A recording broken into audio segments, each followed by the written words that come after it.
अगर मैं एक मास यहां पे रख दूं, ओके, और एक मास मैं यहां पे रख दूं, ठीक है, और एक मास मैं यहां पे रख दूं, और ये तीनों मासेस है ना एक दूसरे से एक खास डिस्टेंस L पर हों।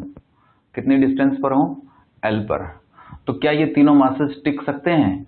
Can they form an equilateral triangle? तो आप कहोगे सर किताबों में तो हमने हजारों बार देखा है ऐसे इक्विलेटरल ट्राइंगल बने हुए हैं।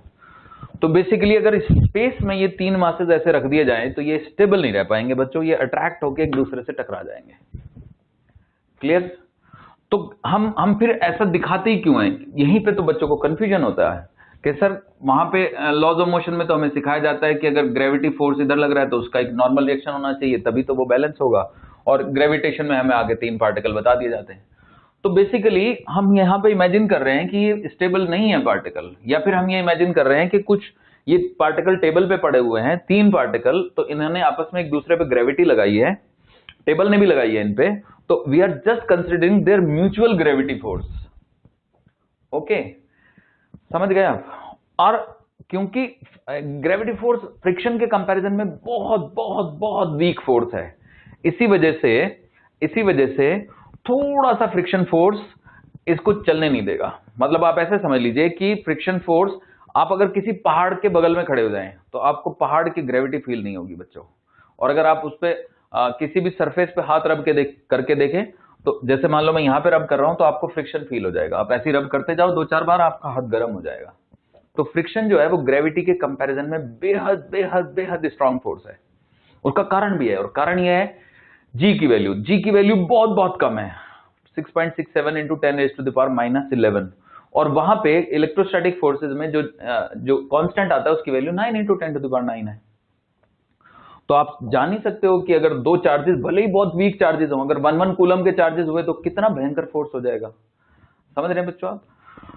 तो होपफुली आप समझ गए कि जो ग्रेविटेशनल फोर्सेज है वो बेहद वीक है, और कायदे से एग्जामिनर को ये पूछना चाहिए कि अगर ये पार्टिकल ए है, ये बी है, ये सी है, तो पार्टिकल ए पे पार्टिकल बी और सी के कारण ग्रेविटेशनल फोर्स कितना लग रहा है ये बताइए। नेट फोर्स मत बताइए, क्योंकि नेट फोर्स तो अगर मान, क्योंकि आपने पूरी सिचुएशन तो दी नहीं, ये पार्टिकल स्पेस में है या कहां पे है। अगर ये स्पेस में है तो जो बी और सी के कारण फोर्स लगेगा वही नेट फोर्स होगा, वही नेट फोर्स के चलते ये भाग के आएगा सेंटर की तरफ, ये भी भाग के आएगा सेंटर की तरफ, यही भाग के आएगा सेंटर की तरफ, तीनों सेंटर पे आके टकरा जाएंगे। क्लियर? तो इसलिए एग्जामिनर को क्वेश्चन बनाते समय ये ध्यान रखना होता है कि वो पूछता है कि find gravitational force on mass m at a due to b and c। तो वही मैं भी पूछ रहा हूं कि find gravitational force on mass m at a due to b and c। Okay, तो चलो करते हैं। तो देखिए बच्चों, m मास पे जो ग्रेविटेशन फोर्स लगेगी, कलर चेंज कर लेते हैं, तो सपोज करो कि इसके कारण एक फोर्स लगी F, ओके, किसके कारण? B वाले के कारण अट्रैक्टिव फोर्स होगी, और C वाले के कारण भी एक फोर्स लगी F, ओके। तो ये दो फोर्स F जो है वो 60 डिग्री के एंगल पे हो गई। पहले तो मैं F बता दूं आपको क्या है। F की वैल्यू होगी G capital M small m by L square, क्योंकि यही तो लॉ है, ठीक है ना बच्चों, पार्टिकल्स के लिए। ओके, अब हम इस F को और इस F को क्या सिंपली एल्जेब्रिकली जोड़ सकते हैं? The answer is no, you can not algebraically add, because force is a vector. How can you add algebraically? So you will have to add them vectorially, vector method से जोड़ेंगे आप उसको, ठीक है। तो देखिए, आप कहेंगे कि सर चलिए F net is equal to ये लगाएं क्या, और F square plus 2f into cos 60 और उसका अंडर रूट, तो मैं कहूंगा हाँ ये भी कर सकते हैं। So that comes out to be f square plus 2f square into half, cos 60 is half, और उसका भी अंडर रूट। मजा आ गया, 2 से 2 कट गया। So this gives me f square plus f square का under root, this gives me 3f square का under root, this gives me root 3f। Okay बच्चों, तो अब f की वैल्यू ये है, तो कुल मिला के नेट ग्रेविटेशनल फोर्स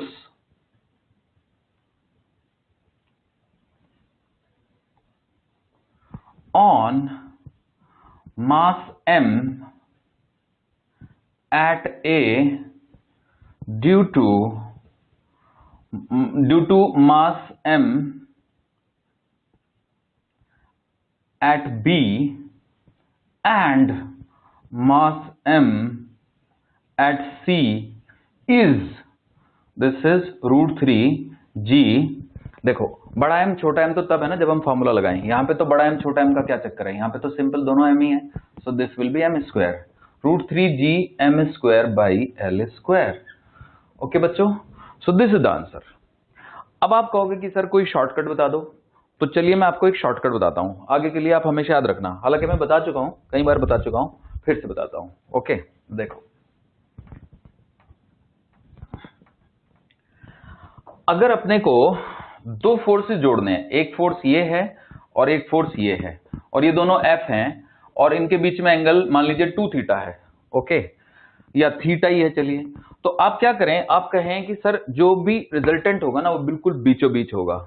और क्यों होगा, क्योंकि सिमेट्री से रिजल्टेंट अगर किसी एक की तरफ झुक जाएगा तो वो गलत बात होगी। क्यों बात होगी गलत वो, क्योंकि रिजल्टेंट मतलब सिमेट्री ये कहती है जब दोनों फोर्स बराबर हैं तो दोनों से इक्वली इंक्लाइंड होना चाहिए। तो मैंने एक डॉटेड लाइन बनाई जो कि बाइसेक्टर है इसका, और मैंने एक और डॉटेड लाइन बनाई बच्चों जो कि बाइसेक्टर का परपेंडिकुलर है। ओके, तो अगर मैं इस F के कंपोनेंट लूं तो इस F का कंपोनेंट आएगा इस दिशा में जो कि होगा, मैं इस एंगल को θ/2 लिख रहा हूं, इसको भी θ/2 लिख रहा हूं, तो ये आएगा F cos θ/2। ऐसे ही इस फोर्स का भी एक कंपोनेंट लिया जाएगा, ठीक है ना, और चलिए ब्लू कलर से ले लेते हैं, तो इस फोर्स का भी कंपोनेंट उतना ही आएगा बच्चों, ठीक है ना। इसको ही बढ़ा देते हैं, ठीक है। तो क्योंकि दोनों फोर्स बराबर हैं तो दोनों का कंपोनेंट भी तो सेम ही आएगा ना। तो एक रेड कंपोनेंट इस वाले का है और ब्लू कंपोनेंट इस वाले का है, F cos थीटा। तो इस वाले का जो साइन वाला कंपोनेंट है ये क्या होगा, ये होगा डेफिनेटली F sin θ/2, क्योंकि मैंने ये एंगल θ/2 ले लिया ना बच्चों। So this is F sin θ/2, और ये वाला component this is also F sin θ/2। अब दिखने में भले ये थोड़ा बड़ा लग रहा हो बट नोटिस, ठीक है ना, ये दोनों इक्वल ही होंगे।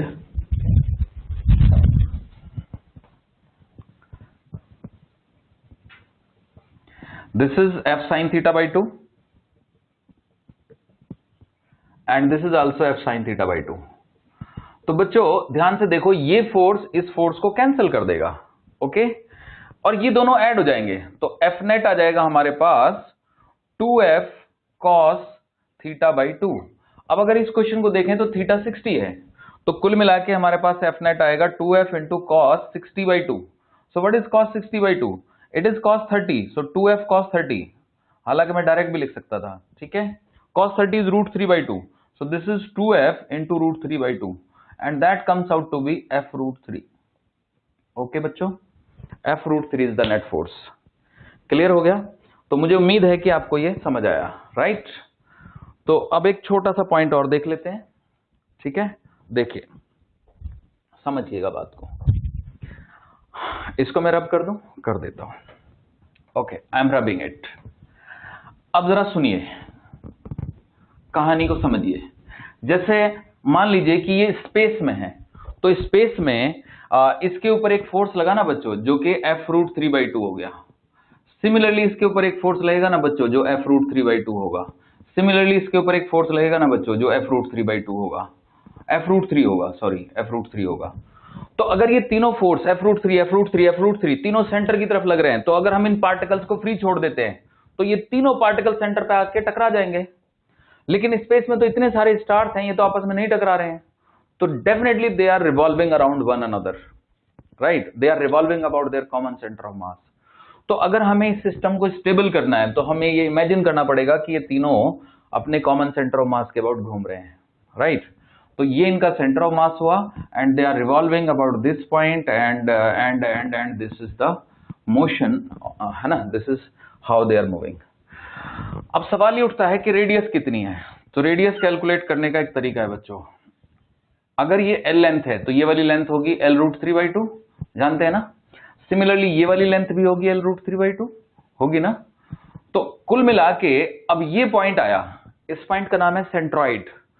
तो सेंट्रॉइड और ये मीडियन है, तो सेंट्रॉइड मीडियन को 2:1 रेशियो में डिवाइड करता है बच्चों। यानी कि अगर मैं आपसे कहूं कि ये सेंट्रॉइड है तो ये रेशियो 2 होगा और ये रेशियो 1 होगा, मतलब this will divide it into ratio 2:1।